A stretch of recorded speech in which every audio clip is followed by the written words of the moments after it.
Hello dear students, welcome to Rising Champs Academy. In previous lectures we had already studied about relations and functions, and in this lecture we are going to discuss chapter 2, that is inverse trigonometric function. So many topics have been reduced from the syllabus of chapter 1 and of so many chapters also, but in chapter 1 there is a topic named invertible function which is important for this chapter. Okay, so we have to know what is invertible function, we have to know how we find the inverse of a function.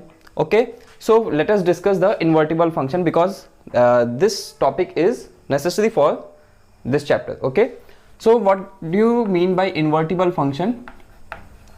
I had already taught you the bijective function. Okay, bijective function means a function which is 1 1 as well as onto. Here invertible function. Now a function is said to be invertible if it is bijective function. किसी भी function को हम invertible कब कहेंगे? जब वो function हमारा क्या हो? Bijective function हो. Okay, तो a function is said to be invertible.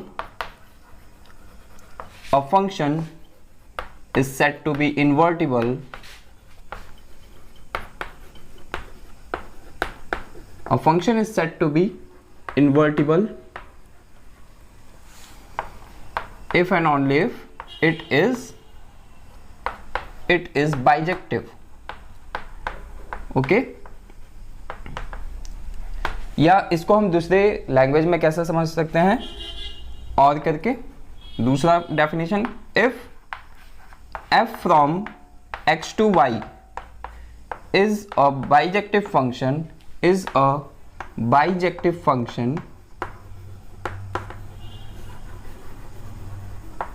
अगर हमारा f एक कोई फंक्शन है जो कि कहां पे डिफाइन है, x to y. इसमें हमने बताया था x क्या होता है? डोमेन, y होता है codomain. then there exist this is a sign of there exist. Then there exists a function, a bijective function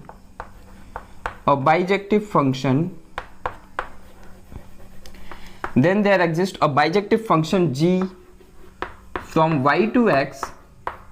Okay, then there exists a bijective function g from y to x. आप यहाँ पे देख सकते हैं क्या कि यहाँ पे जो इसका डोमेन था और कोडोमेन था, यहाँ पे वो इंटरचेंज हो गए हैं आपस में. यहाँ पे जो कोडोमेन था यहाँ पे डोमेन बन गया है, यहाँ पे जो डोमेन था वहां पे ये कोडोमेन बन गया. ओके, तो अगर कोई फंक्शन f है जो कि बाइजेक्टिव फंक्शन है और उसके लिए हमको एक ऐसा फंक्शन g मिलेगा जो कि कहां से कहां डिफाइन होगा, y to x, ये भी बाइजेक्टिव होगा, such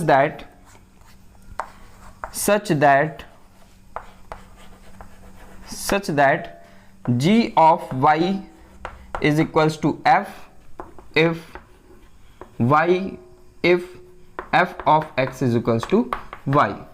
इसका मतलब क्या हुआ कि हमने क्या लिया, एक बाइजेक्टिव फंक्शन चूज कर लिया f, और उसके इस बाइजेक्टिव फंक्शन के लिए हमको एक दूसरा फंक्शन मिलेगा क्या, y to x, जो कि कहां से कहां डिफाइन है, y to x, such that क्या कि g ऑफ इमेज क्या है. अगर हम ये फंक्शन लें, ठीक है, ये सपोज ये हमारा फंक्शन है f. Okay, this is function f, this is x, this is y. Okay, ये बाइजेक्टिव फंक्शन है. बाइजेक्टिव का मतलब 1 1 भी है, ऑन टू भी है. तो इसके लिए हमको एक बाइजेक्शन मिल जाएगा कहां से कहां, ये हो गया y to x. Okay, this is x, this is y and this is g. तो यहां पे आपको साफ साफ दिख रहा है कि को डोमेन एंड डोमेन आपस में इंटरचेंज हो चुके हैं. तो इस फंक्शन g को हम कहते हैं, इस g को हम कहते हैं इनवर्स होगा किसका, f का. Then in this case we say that g is inverse function of f. Okay, and we write it as, we say that g is inverse function of x and we write it as g is equals to f inverse. Okay, तो सबसे important बात हमको क्या जानना है, सबसे important बात यही है कि किसी भी फंक्शन का हम इनवर्स तब फाइंड कर पाएंगे जब हमारा फंक्शन क्या होगा, बाइजेक्टिव फंक्शन होगा. अगर फंक्शन बाइजेक्टिव नहीं है तो हम इनवर्स फाइंड नहीं कर सकते. ओके, तो सबसे इंपॉर्टेंट बात यही है, आप इसको नोट करिए कि a function is said to be invertible. Invertible कहने का मतलब यही है कि उस फंक्शन का इनवर्स तब एग्जिस्ट करेगा जब हमारा फंक्शन क्या हो, बाइजेक्टिव फंक्शन हो. ओके, उम्मीद है इतना आपको समझ में आया होगा. अब नेक्स्ट टॉपिक देखते हैं. कि हम ट्रिग्नोमेट्रिक फंक्शन के इनवर्स को कैसे समझेंगे, means inverse trigonometric function, inverse trigonometric function. अब यहां पे हम देखेंगे इनवर्स ऑफ साइन फंक्शन का, okay, inverse of sine function, okay. Sine function का इनवर्स हम कैसे समझेंगे वो यहां पे देखते हैं। सबसे पहली बात हम पहले ये देखा जाएगा कि साइन फंक्शन हमारा 1 1 है या ऑन टू है या मेनी वन है या इनटू है, क्या है। तो सबसे पहले साइन एक्स को देखते हैं। साइन एक्स हमको पता है, साइन एक्स जो होता है वो कहां से कहां डिफाइन होता है, sine x is defined from real number to real number, okay. That is here codomain as well as domain both are real number, but we know that here this is f, okay, sin x, and here it is suppose whole real number, but we know that the range of sin x is what, -1 to 1, here -1 ... and +1, okay. Here suppose it is 0. We know that so many in real numbers we get so many integral multiples of pi. Suppose this is pi, 2 pi, 3 pi, and up to so on, up to so many terms in this real number you get.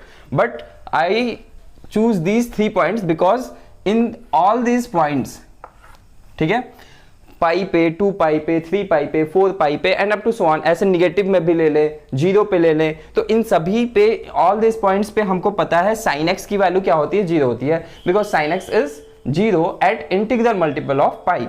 तो यहाँ पे हमको दिख रहा है कि इन सभी पे वैल्यू 0 होगी। तो एक बात तो हमको पता चल गया कि जो हमारा साइन एक्स फंक्शन है, अगर हम डोमेन और कोडोमेन रियल नंबर ले ले तो इस केस में साइन एक्स फंक्शन हमारा 1 1 फंक्शन नहीं होगा, ये मेनी वन हो गया, ओके। अब देखते हैं क्या ये ऑन टू फंक्शन है या नहीं।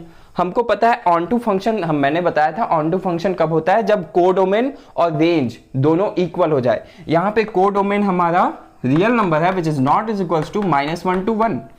कोडोमेन हमारा पूरा रियल नंबर है और जो रेंज है ये हमारा रेंज है जो कि माइनस क्लोज्ड इंटरवल -1 to 1 है। क्या दोनों बराबर हैं? बिल्कुल बराबर नहीं है। इस वजह से ये जो हमारा फंक्शन होगा वो इनटू फंक्शन हो जाएगा, क्योंकि बहुत सारे ऐसे हमको एलिमेंट्स मिल गए, जैसे -2 हो गया, -3 हो गया, 2 हो गया, 3 हो गया ना, अप टू सो ऑन। इन सभी का प्री इमेज हमको नहीं मिलेगा, और प्री इमेज नहीं मिलेगा तो हम यही कहेंगे कि ये जो हमारा फंक्शन है वो क्या हो जाएगा, इनटू फंक्शन हो जाएगा। तो हमको एक बात यहां पे ये पता चला सबसे इंपॉर्टेंट कि sin x जो फंक्शन है वो क्या होगा, मेनी वन इनटू फंक्शन होगा, okay. Here sin x function जो है वो हमारा मेनी वन इनटू फंक्शन हो गया।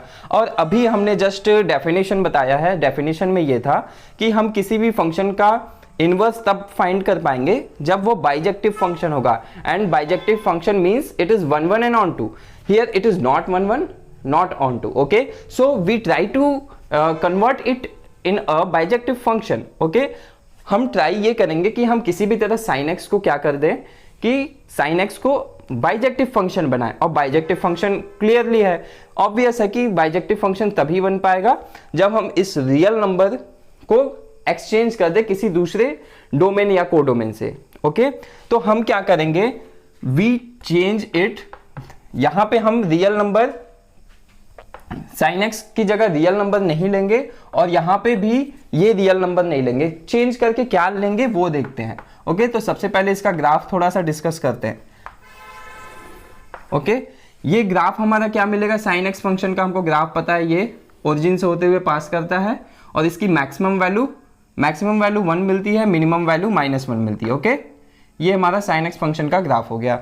ये ओरिजिन है, ये है π/2, this is π/2 and this is -π/2, this is -3π/2, this is 3π/2, okay. अब हमको इसके डोमेन कोडोमेन को चेंज करना है ताकि ये जो हमारा साइन फंक्शन है वो क्या हो जाए, 1 1 फंक्शन हो जाए और onto function that is bijective function बन जाए।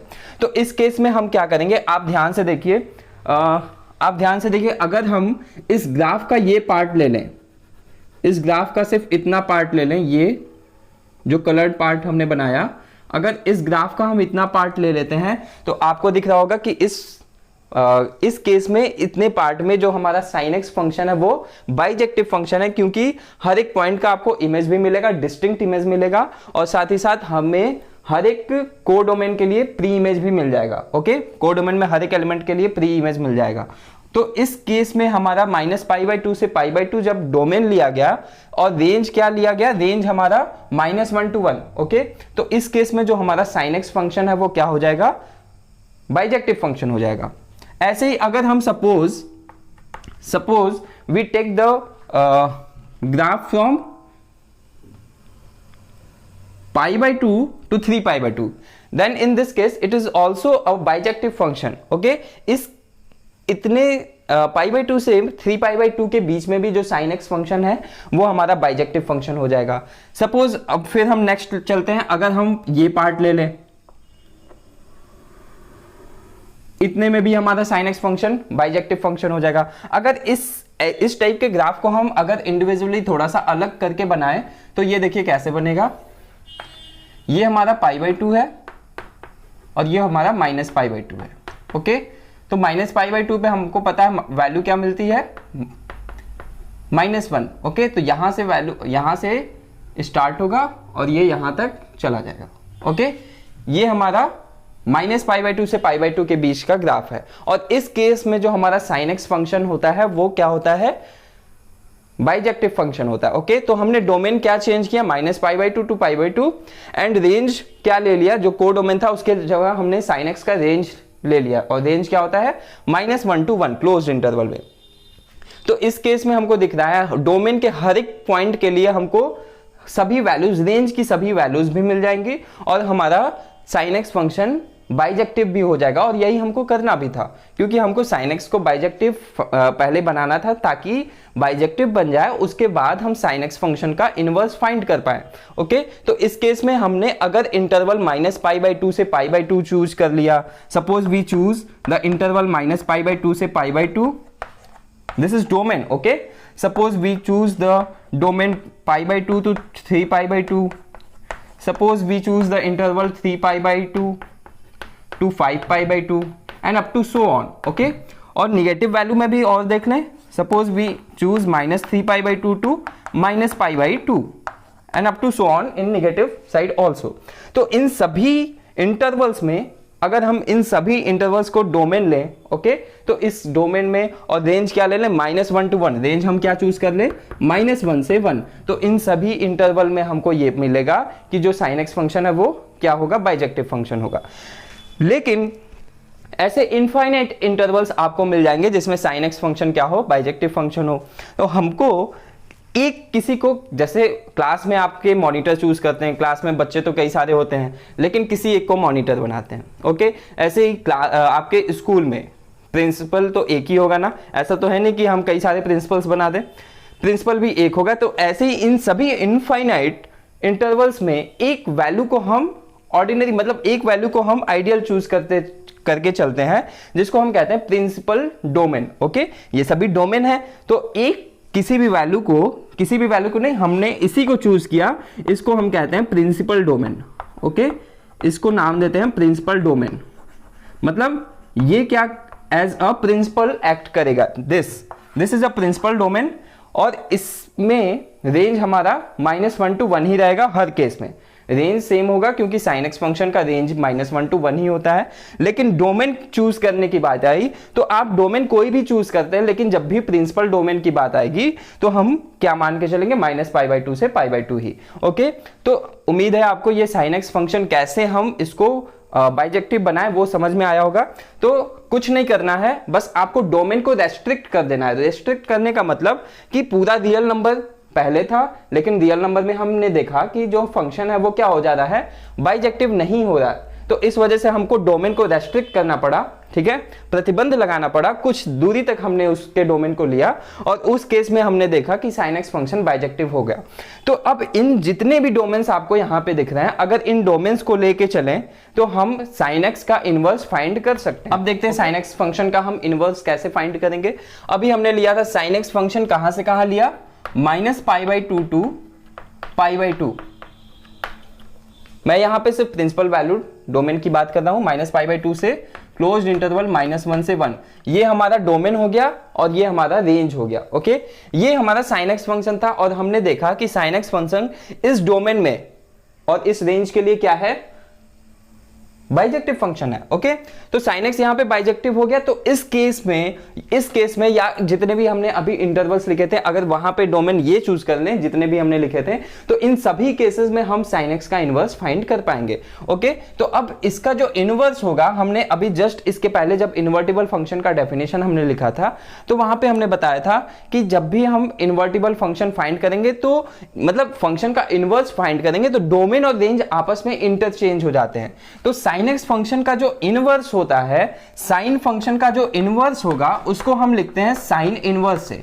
Okay, it is written as sin inverse. Suppose sin x है तो यहां पे हो जाएगा sin इनवर्स x।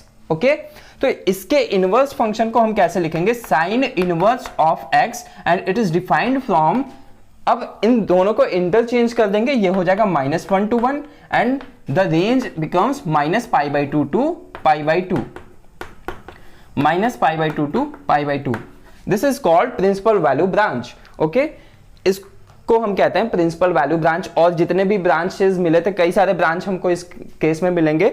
सपोज हमने अगर यहाँ पे डोमेन π/2 to 3π/2 चूज कर लिया होता, तो वहां पे हमको जो ब्रांच मिलता वो π/2 से 3π/2 मिलता and up to so on. ठीक है, तो हमको ये याद रखना कि sin x फंक्शन का जो डोमेन होगा वो क्या होगा, -π/2 से π/2 और रेंज क्या होगा, -1 से 1। अगर हमको इसको बाइजेक्टिव करके इसका इनवर्स फाइंड करना है तो इस केस में जो sin इनवर्स x का जो डोमेन हो जाएगा वो क्लोज्ड इंटरवल -1 से 1 और जो रेंज हो जाएगा वो क्लोज्ड इंटरवल -π/2 से π/2 के बीच में होगा। और हमने ये बताया sin x अगर है तो इसके इनवर्स को हम कैसे लिखते हैं, sin इनवर्स x, जैसे हमने यहाँ पे बोर्ड पे लिखा हुआ है।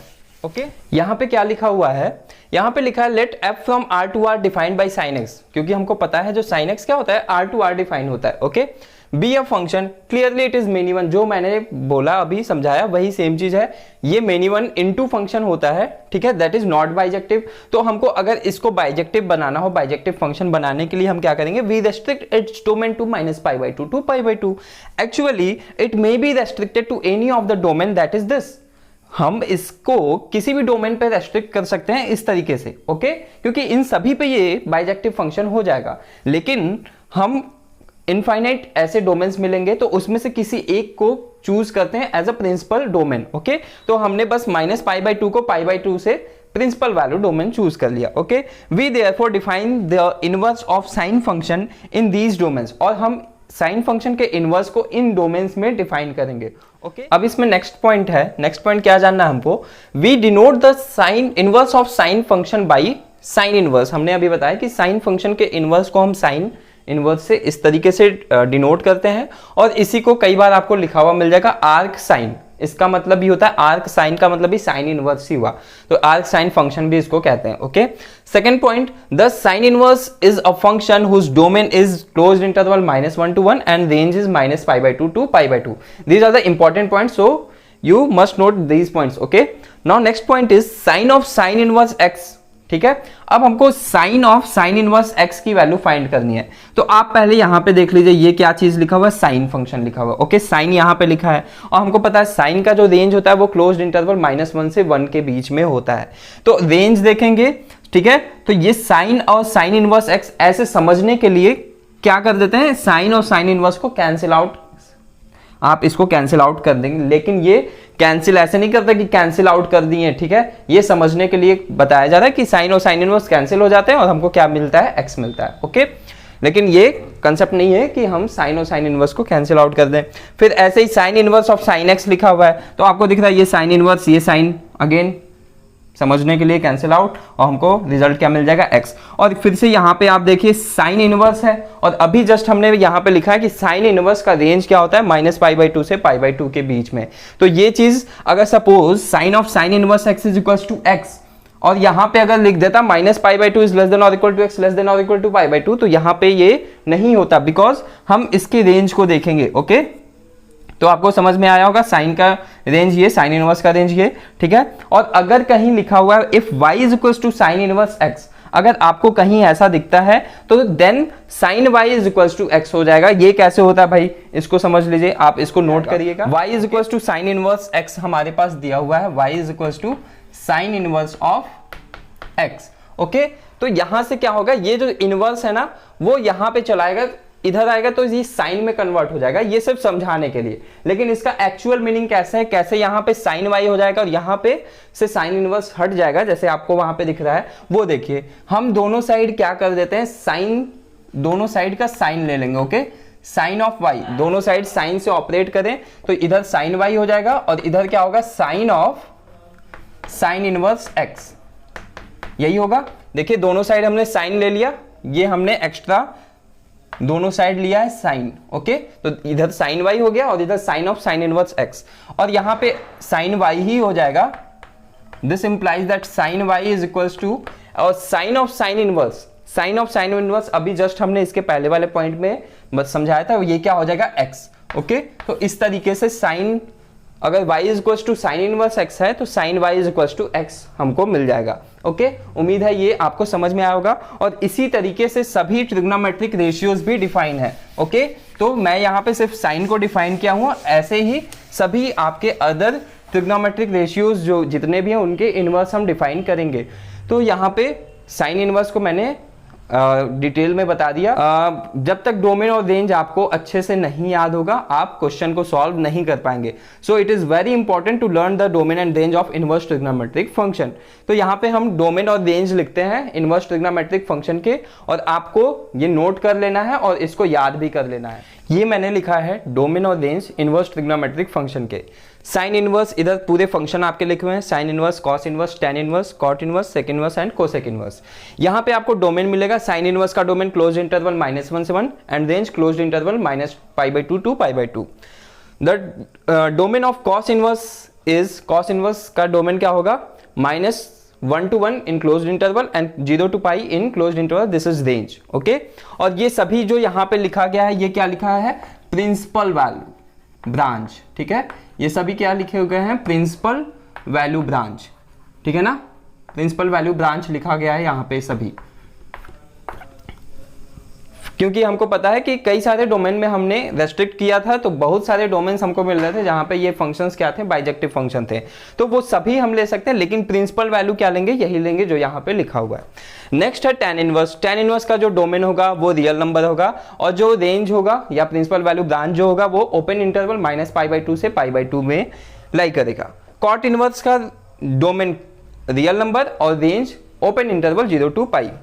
सेक इनवर्स का real number minus open interval -1 to 1 and its range is close interval 0 to π except π/2, तो हमने यहाँ पे π/2 को हटा दिया। इसी तरह कोसेक इनवर्स का जो डोमेन होगा वो real number minus close open interval -1 to 1 and its range is close interval -π/2 to π/2 except 0। Okay, तो ये आपको याद करना ही करना है, क्योंकि अगर आपको ये याद नहीं है तो आपसे क्वेश्चंस नहीं लगेंगे। तो it is very important to learn it. Okay, अब देखते हैं कि हमसे क्वेश्चन में पूछता क्या है। क्वेश्चन में आपसे यही पूछेगा कि प्रिंसिपल वैल्यूज बताइए आप। प्रिंसिपल वैल्यू बताने का मतलब कि जो हमारा डोमेन है, सॉरी जो रेंज है वो प्रिंसिपल वैल्यू ब्रांच में होना चाहिए। ओके, जो भी, और एक चीज आपको यहां पे और जानने को मिलेगा, एक दो चीज यहां पे, अगर साइन एक्स कहीं लिखा होता था, ओके, तो साइन एक्स की वैल्यू सपोज कुछ भी मिल जाए, मान लीजिए ए मिल गई, जैसे एग्जांपल लेते हैं, जैसे sine of 30 degree. Okay, sine 30 degree मिला और इसकी वैल्यू क्या होती है हमको पता है 1/2। तो यहां पे जो x लिखा हुआ है, ये जो x होता है वो एंगल होता है, और ये जो हमको आउटपुट मिलता है ये डोमेन इनपुट, और ये जो आउटपुट मिलेगा वो कोई भी रियल नंबर मिलता है। ठीक है, जैसे कि यहां पे आपको दिख रहा है, this is an angle and this is a real number. Okay, तो ये था हमारा साइन एक्स के बारे में। वही अगर हम साइन इनवर्स एक्स की बात करें, sine inverse x is equal to suppose something, तो यहां पे क्या मिलता है, ये अगर यहां पे अब हम रखते हैं कोई भी रियल नंबर, ओके, यहां पे रियल नंबर, ये भी हमारा क्या मिलेगा, कोई ना कोई एंगल मिलता है। ओके, तो यहाँ पे हमको क्या मिलता है, एंगल मिलता है, जो आउटपुट मिलेगा वो एंगल मिलेगा। जैसे कि एग्जांपल साइन इनवर्स 1, इसकी वैल्यू होती है π/2। ओके, यहाँ पे इनपुट था एंगल, आउटपुट था रियल नंबर, और यहाँ पे जस्ट उसका अपोजिट, आउटपुट हमको एंगल मिलेगा और इनपुट रियल नंबर। ओके, तो ये इंपॉर्टेंट है, आप इसको नोट कर सकते हैं, आप इसको जानते रहिए। नेक्स्ट पॉइंट है, अगर कहीं लिखा हुआ है साइन इनवर्स x, अगर कहीं लिखा हुआ है सपोज साइन इनवर्स x लिखा हुआ है, ठीक है, तो इसका कभी ये मतलब नहीं होता है कि ये इसके बराबर हो साइन x का होल इनवर्स। ओके, ये दोनों में कंफ्यूजन नहीं होना चाहिए। ये sine x whole to the power -1 and this is sine inverse x, this is the inverse of sine function. Okay, तो ये दोनों कभी भी इक्वल, कंफ्यूज नहीं होना आपको, ये भी आप नोट कर लीजिएगा। Okay, this is a point, sine inverse x is not is equal to sine x whole inverse. Okay, ये सब बातें थी। अब चलिए देखते हैं हम क्वेश्चन इसका करते हैं। ओके, सपोज क्वेश्चन हम ले लिए, पहला क्वेश्चन आपसे हमेशा आपके सिलेबस से, अकॉर्डिंग टू सिलेबस, जो नया सिलेबस है उसमें से कई सारी टॉपिक्स जो प्रॉपर्टीज हैं वो सभी रिड्यूस कर दी गई हैं। ओके, जो भी प्रॉपर्टीज हैं वो रिड्यूस कर दिया गया आपका। तो आपसे फर्स्ट एक्सरसाइज सिर्फ आ रहा है जो कि 2.1 है, आप इसको नोट भी कर लीजिएगा। Properties of inverse trigonometric function ये हटा दिया गया है, तो आपको बस फर्स्ट एक्सरसाइज ही जानना है, और उसके लिए सबसे इंपॉर्टेंट बात यही है कि हमको डोमेन एंड रेंज आना चाहिए। तो सपोज हम कोई क्वेश्चन चूज करते हैं जिसमें फर्स्ट एक्सरसाइज, एनसीईआरटी का फर्स्ट एक्सरसाइज ले लेते हैं। यहाँ पे क्वेश्चन है sign inverse of -1/2। Okay, sign inverse of -1/2, this is first question of NCERT exercise 2.1। हम सबसे पहले हम इसका जो रेंज है वो देख लें। रेंज हमारा यही होता है भाई, -π/2 to π/2। इसका मतलब अगर हमारी वैल्यू इसके बीच आएगी, डायरेक्ट अगर यहां से देखें, अगर इसके बीच हमको वैल्यू मिल गई तो वही हमारा आंसर होगा। सपोज इसकी वैल्यू इसके बीच नहीं मिल रही है तो हम कुछ ऐसा करेंगे, कुछ ऐसा एडजस्टमेंट करेंगे ताकि जो वैल्यू मिले वो इसी इंटरवल में मिले। प्रिंसिपल वैल्यू अगर जब भी पूछेगा तो हमको इसी के अंदर, इसी के इंटरवल में, इस इंटरवल में ही वैल्यू फाइंड करनी होगी, अदरवाइज आपका क्वेश्चन रॉन्ग हो जाएगा, गलत हो जाएगा। तो साइन इनवर्स -π/2, इसको हम कैसे लिख सकते हैं, साइन इनवर्स ऑफ -1/2 लिखा हुआ है। ओके, -1/2 किस पॉइंट पे आपको साइन की वैल्यू कहां पे -1/2 होती है, तो ये माइनस कुछ नहीं करना, ये माइनस आप आगे लगा दो। ओके, और यहां पे लिख दो साइन ऑफ व्हाट, π/sin 30 की वैल्यू होती है, sin 30 is equals to 1/2, so here it comes π/6 because π/6 is equals to 30 degree and sin 30 we know that 1/2 and here it is negative sign, so it's the bracket becomes what, -1/2 this। okay, तो यहां पे हमने इसको -1/2 के जगह हमने ये लिख लिया, बिल्कुल सही है। ओके, नेक्स्ट पॉइंट क्या होगा, साइन, अभी हमने एक चीज बताया था कि कभी भी sign inverse of sine x लिखा हो तो इसकी वैल्यू x हो जाती है। ओके, तो इसी फॉर्म में हमको इसको कन्वर्ट करना है। तो यहां पे हम क्या लिखेंगे, साइन ऑफ -π/6, ये भी तो हम लिख सकते हैं क्योंकि हमको पता है, because we know that sine of -θ is equals to, since sine of -θ is equals to minus of sine theta. तो यहां पे हमारे पास -sin θ लिखा हुआ था, यहां पे -sin θ लिखा हुआ था और हमने उसको साइन ऑफ -θ लिख दिया अकॉर्डिंग टू दिस। और ये काम तभी करना है जब हम देखें कि ये जो वैल्यू है वो हमारा इसके बीच आ रहा है या नहीं। देखिए -π/6 इसके बीच लाई कर रहा है, -π/6 ये हमारा जो प्रिंसिपल वैल्यू ब्रांच है वो क्या है, 90 डिग्री टू -90 डिग्री, और हमको क्या चाहिए, -30 डिग्री। तो -30 डिग्री कुछ यहीं पे आपका लाई करेगा और ये हो गया +30 डिग्री। ओके, तो हमको दिख रहा है जो ये -π/6 है वो इस प्रिंसिपल वैल्यू ब्रांच में लाई कर रहा है, इस वजह से यहाँ पे कोई भी चेंज करने का जरूरत नहीं पड़ा, कोई भी चेंजिंग इसमें हमको नहीं करना पड़ा। दैट्स वाई जो हमारा, अब हम यहाँ पे देखेंगे साइन इनवर्स ऑफ साइन, अभी हमने लिखा था sine inverse of sine x is equals to x हो जाता है, तो इसकी वैल्यू आ जाएगी -π/6। ये साइन और साइन इनवर्स क्या होंगे, आपस में हट जाएंगे, तो इसका यही फाइनल आंसर होगा। बहुत ही सिंपल सा टॉपिक है, बहुत ही सिंपल सा कंसेप्ट है, बस थोड़ा सा समझना है। आपसे क्वेश्चन में सिर्फ प्रिंसिपल वैल्यू ब्रांच ही पूछेगा, ओके, प्रिंसिपल वैल्यू आपसे पूछेगा और आपको बहुत ही सिंपली आप जान जाएंगे। बस आपको एक चीज याद होना चाहिए, what is domain and range of inverse trigonometric function, जिसमें कि सबसे इंपॉर्टेंट है रेंज, ओके। रेंज हमको एकदम अच्छे से याद होना चाहिए, भूलना ही नहीं चाहिए। देखते हैं कि किस पे साइन 1/2 आता है, तो हमको पता है साइन π/6 इज इक्वल्स टू 1/2, आगे माइनस साइन लगाया, मैंने लगा दिया माइनस साइन। फिर से देखते हैं साइन इनवर्स ऐसे ही है, और ये हमको पता है sine of minus theta is equals to minus sine theta होता है। दैट्स वाई हमको इसको किस में कन्वर्ट कर लिया हमने, साइन ऑफ माइनस थीटा, ताकि हमको साइन इनवर्स और साइन को कैंसिल आउट करने में इजी हो, कैंसिल करने में ऐसे समझ लो आप, कैंसिल करने में, ओके। तो ये फिर हमको फाइनली माइनस π/6 मिल गया। क्यों माइनस π/6 मिला, क्योंकि माइनस π/6 हमको पता है कि इस ब्रांच में एग्जिस्ट करता है, दैट्स वाई हमने लिख दिया माइनस π/6। अगर सपोज वो एग्जिस्ट इसके बीच में नहीं आता तो हमको कुछ थोड़ा सा एडजस्टमेंट करना पड़ता, ओके। तो ये उम्मीद है क्वेश्चन समझ में आया होगा। चलिए हम देखते हैं दूसरा क्वेश्चन।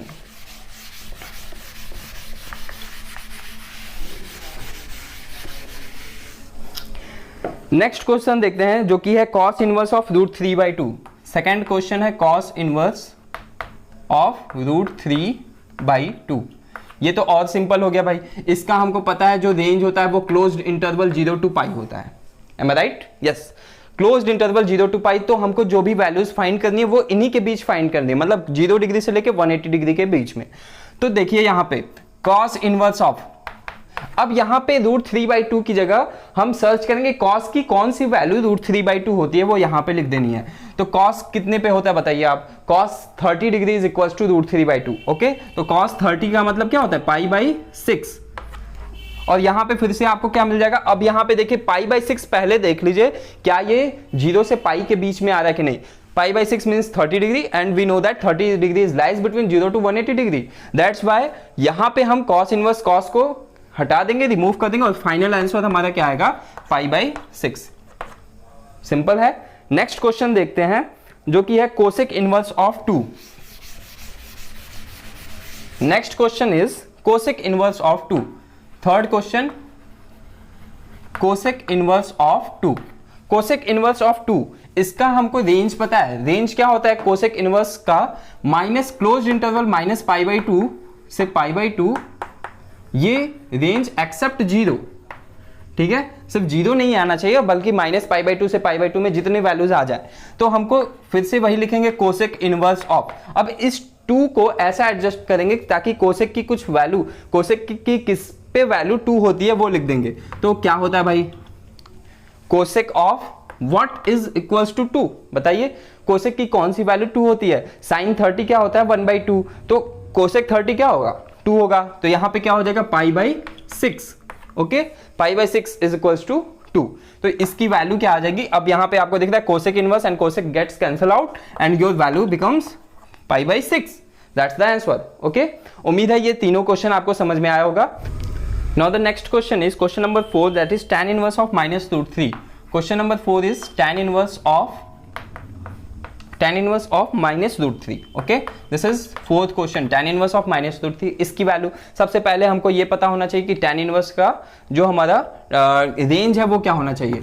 रेंज होता है -π/2 से π/2 के बीच में। तो इसके बीच में अगर वैल्यू एग्जिस्ट की तो वही हमारा फाइनल आंसर होगा। सपोज नहीं एग्जिस्ट करेगा तो हम थोड़ा सा उसको कोशिश करेंगे एग्जिस्ट करने का।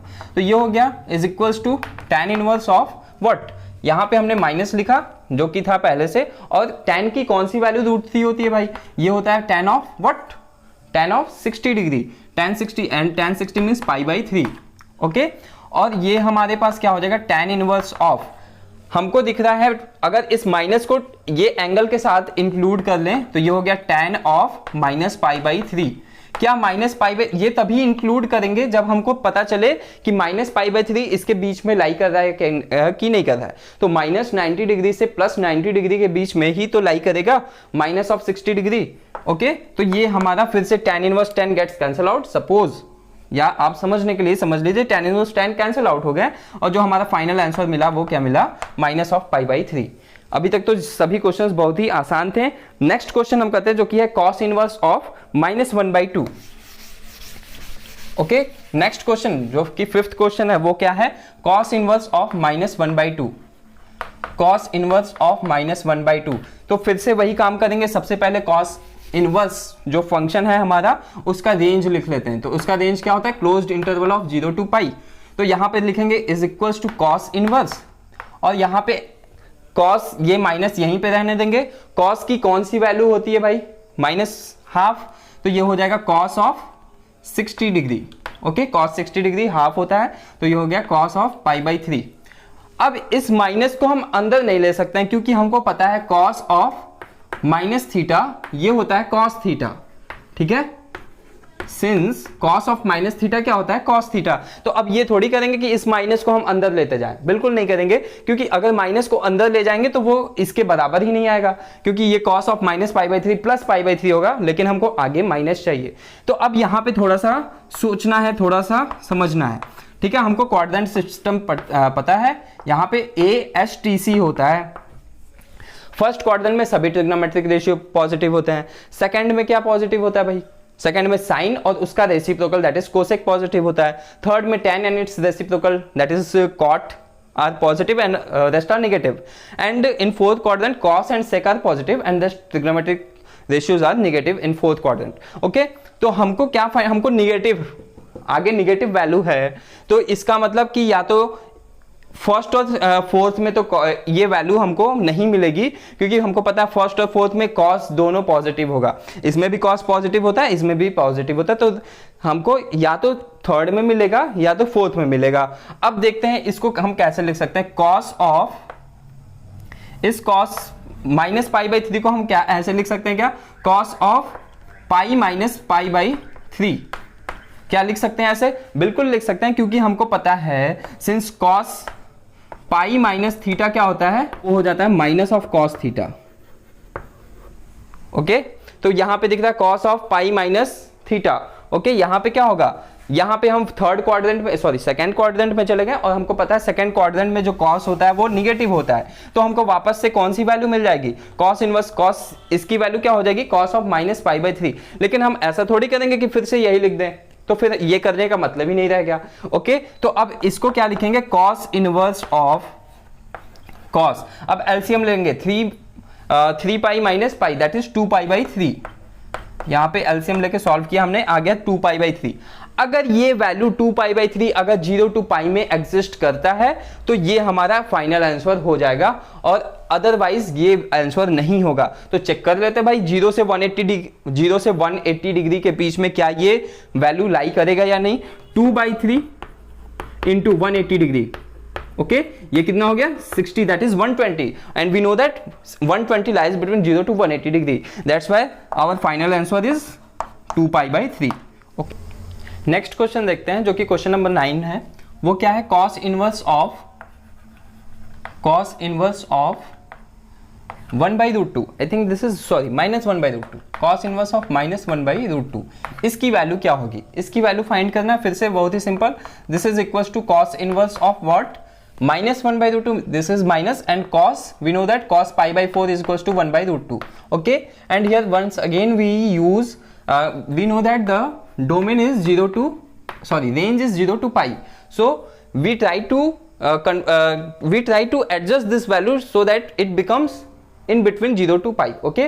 Now here we change it as cos of π - π/4, because we know that cos π minus theta, cos 180 minus theta is equals to minus of cos theta, okay, because it lies in second quadrant, and in second quadrant cos is always negative, so this value becomes minus of cos π/4. So here once again we get cos inverse of what, cos 4π minus π, that is 3π/4. After taking LCM we get 3π/4. Once again check it, while 3π/4 is lies between 0 to π or not, we know that π/4 means 45 degree, and into 3 that is 135 degree, okay, and obviously 135 degrees lies between 0 to pi, that's why our final answer is what, 3π/4, okay. This is the final answer of cos inverse -1/√2. Now the next question, question number 10, so make a note. Now question number 10 is what, question number 10 is what, cosec inverse of -√2. Question number 10 is cosec inverse of minus root 2. We know that at 45 degree cosec 45 is root 2. That's why we write cosec inverse of minus cosec pi by 4.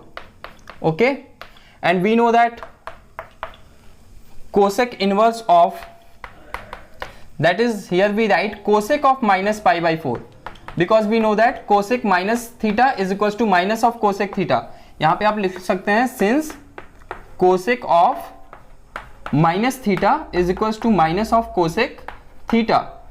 Okay, that's why here we use this formula. Okay, now again check it, while this minus pi by 4 comes in the principal value branch of cosec inverse or not. We know that principal value branch of cosec inverse is minus pi by 2 to pi by 2 except 0. So check it, while this minus pi by 4 lies between this or not. Obviously minus 45 degree lies between this principal value branch. So we simply remove this cosec inverse and cosec and our final answer is minus pi by 4. Okay, is it clear? बहुत ही simple है, ठीक है, बस आपको कुछ नहीं जानना है, बस ये सबसे इंपॉर्टेंट है और इसको थोड़ा बहुत एडजस्ट कर लेना है. ओके, तो ये आपको आना चाहिए. नेक्स्ट क्वेश्चन नंबर 11 देखते हैं. और आपका सिलेबस जो है, जो कि 2021-22 का सिलेबस है, वो एक्सरसाइज 2.1 सिर्फ रखा गया है. तो इसमें हम सिर्फ एक्सरसाइज 2.1 ही डिस्कस करेंगे. फिर भी आपको, अगर आप कोई कंपटीशन एग्जाम की प्रिपरेशन करते हैं जिसमें आपको और भी इसके सभी जो प्रॉपर्टीज हैं उसकी भी अगर ज़रूरत है तो आप कहिएगा, कमेंट बॉक्स में कमेंट करिएगा, उस पर भी हम वीडियो बना देंगे. Now the next question is question number 11. Question number 11 is tan inverse of 1 plus tan inverse of 1 plus cos inverse of minus half, cos inverse of minus half and plus sin inverse of minus half. कुछ नहीं करना है, ये भी बहुत ही simple है. सबसे पहले इन तीनों का आपको रेंज, प्रिंसिपल वैल्यू ब्रांच पता होना चाहिए. इसको हम लिखेंगे tan इनवर्स ऑफ 1, किस tan की किस वैल्यू पे 1 आता है, tan पाई बाई 4 पे आता है, तो हमने tan पाई बाई 4 लिख दिया.